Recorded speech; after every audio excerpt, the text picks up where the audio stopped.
Good morning, everybody. Wayne here at Pulling Parts Garage. We have an interesting one today. We have a 2010 Ford Escape.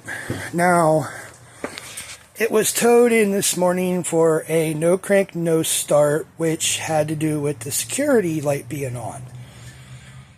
So, did the typical diagnosis, checked the two fuses in the fuse box for the ECM or whatever Ford calls it. Those were fine.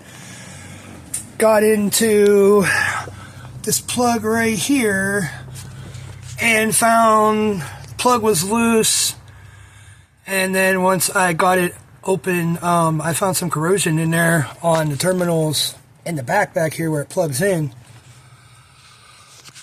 So clean that all up, put it back together, and it seems to be fine. It's starting every time now, security light stays off, all that nonsense.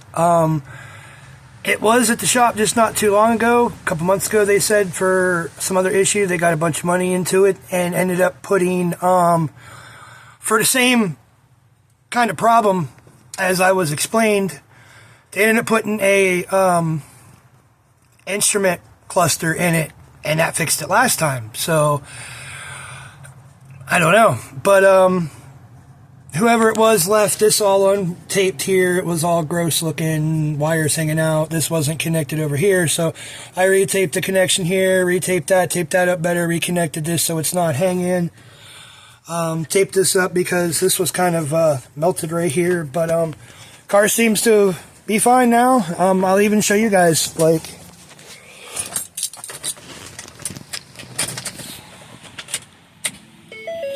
key in.